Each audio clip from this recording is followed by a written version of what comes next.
እና ታዲያ ጉዞ እንዴት ነበር? የመን ጉዞ እንግዲህ ያኔ ነፃነትሽን የምትጎደው በነገራችን ላይ እዚህ ሀገር ብቻ ሳይሆን ነፃነትሽን የምትሸጪው የት መሰለሽ? ከማን ነው ከሐራ ወደታች አልፍተሽ ዲሌ ሮቃ የምትባላለች። ከዲሌ ሮቃ ከደላላ ጅቅ ከገባሽ በኋላ خلاص ወንድም ሴቱን ያው ትንሽ የሚያቀራርብ ነገር ይኖረዋል። ወንድም ሴትም አንድ ነው ባላለም የተወሰነ የሚያቀራርበው ነገር አለ። እዛ ይጀምራል خلاص አንገትሽን የምትደፊበት መንገድ ያለ ተስፋ የሚቆረጥ የሚዘላዘልም አለ። እዛ ይጀምራል መንገዱ ይጀምራል ይቀጥላል። የሞተም ይሞታል መንገድ ላይ ያኔ እዛ ጀምሮ ነው ሙሲባው። በጣም አድካሚ ነው። ያንን ጨረስኩ ስትይ የምንድነው የድንጋይ ቂጣ ድረስ ይቀርባል።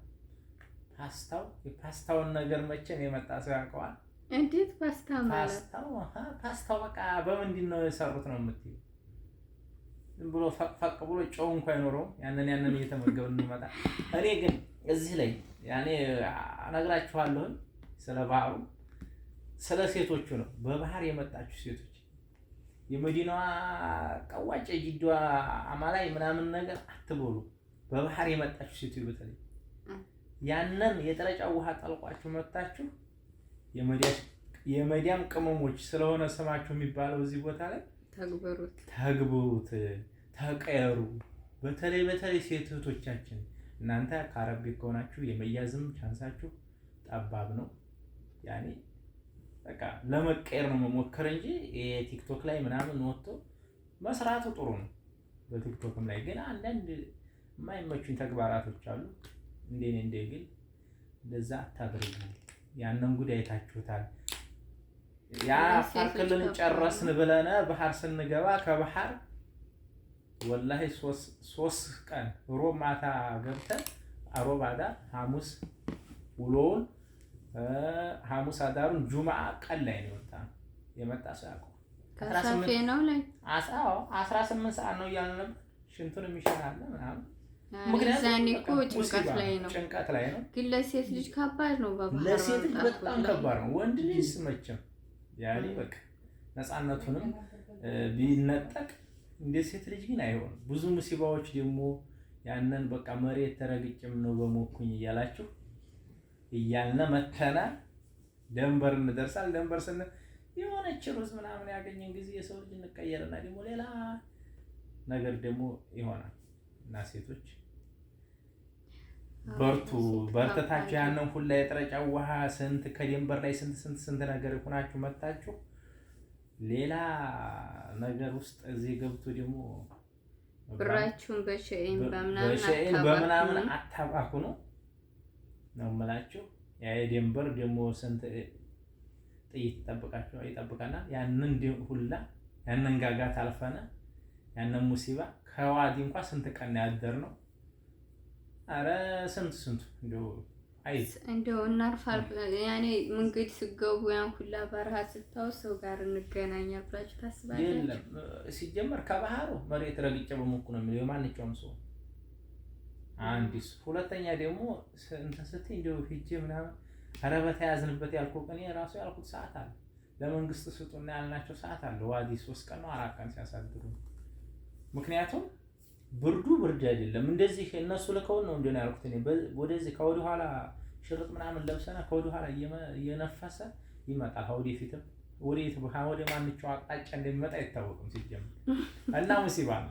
ስለዚህ ያንን ሁላ ሙሲባ ያለፈበት ሰው ተቀይሮ ራሱን ድጋሚ በዛ መንገድ ላይ አለመንጣት ወይንም ከዚህ ሀገሩ ላይ ተለውጦ የዲካሙን ውጤት ማሳየት መቻል ነው እንጂ የጅዳዋ ቀበጥ ነኝ ብሎ አብዛኛው እህቶቻችን ታዲያ በዚህም ብቻ ሳይሆን ኢትዮጵያ ቤተሰብ እየበላቸው ነው። ወንድምየው እዛ ሆኖ ብር ይላጣል። አሁን ከጅል በስተቀር ኢትዮጵያ ገንዘብ አይበላም። ድሮ እንደው ለቤተሰቦች ምናምን ነበር ቤተሰብ ነው ይርዱ። አሁን ላይ እየበላ ያለው እኮ እናት አባት አይደለም ወንድም እህት ያኔ እንደዚህ ያለ ነው እንጂ ለእናት አባት ግዴታ ነው። በአሁኑ ዘመን የማንንም ገንዘብ ማንም አይበላው። ድሮ በዋህነት ሐዋላ ምናምን ተብሎ አንድ ቦታ የሚቆለል ነበር። በዛ እንደገና ኢትዮጵያ ደግሞ ያንንም የሚሆነውን ማስተዋል ነው። መጀመሪያ ላይ የማይበላበትም አጋጣሚ እኔ የሆነ ሰው ስራ ብለሽ ልከሽው ያ ስራ ተሰርቶ ወይም አሁን በአሁኑ ሰዓት ሁሉም ነገር ቴክኖሎጂ የረቀቀ ነው። ስንት ብር እንደሚሸጥ ስንት ብር ሁሉን ነገር ያውቃል። አይምሮ ያለው ሰው ይበላ ይችላል። እና የሳውዲን ሴቶችና የሳውዲን ሰው ሲጀመር የሆነ አብራርቶ የሚናገር ሰው የለም። የሆነ ቤት ስሩልኝ ብሎ ሲላክ በቃ ገዛሁኝ ያለቀ ላኪ ነው እንጂ ይሄን በዚህን ያህል ብር ገዝቼ ይሄን ብሎ አያስረዳም። የሚያብራራውን ሰው መፈለግ ይቻላል። ታዲያ ያብራራል ነው እኮ ያብራራል። ገብቶሻል? የሚያብራራ ሰው ይኖራል። አንዴ ቢያንስ ቤት አሁን ለመስራት እንጨት ስንት ብር እንደሆነ በብሎክም ሆነ ብሎክ ስንት ብር እንዲሁ ወይንም ቆርቆሮ ስንት ብር እንደሆነ ይጠየቅና ያንን በካሬ መጥቶ ሂሳብ ማውጣት ነው። ሂሳብ ስታወጪው እንትን ይላል። የተወሰነ መቼም ካምታታም ደግሞ አለ ተወጥነው እንግዲህ ምንም ማድረግ አይቻልም። ያኔ ያንማ እየታወቀ ነው። ደግሞ አንዴ በነገራችን ላይ የምነግርሽ ነገር እዚህ ላይ ማለት ነው ህሊና የሰው ድሃ ማለት ህሊና የሌለው ሰው ነው። ህሊናውን ከሸጠ ምን ማድረግ አይችልም። ህሊናውን ሰውየው ኃላፊነት ሲሰጠው ኃላፊነት ከባድ ነው። ኃላፊነቱ ካልቆረቆረው ምንም ልታረጊው አይችልም። ህሊና መጥፎ ነው። የድሃ ማለት ህሊና የሌለው ሰው ነው።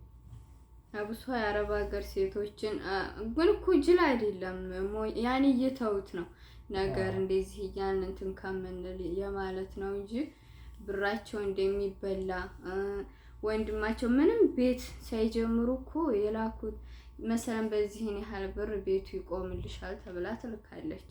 ግን ቤቱን ሳይቆም እንጨቱም የተወሰነ ተገዝቶ ብሩ አደጋ ትባላለች እና ያንን ታውቃለች። ግን እነሱ ይሸውዳሉ። ሰው እንግዲህ የህሊና ድሃ ነው አልኩሽ እኮ የህሊና ድሃነት ነው እንጂ እሱ ያንን ልካ የተበላችው ሰው ለጊዜው ልትጎዳ ትችላለች።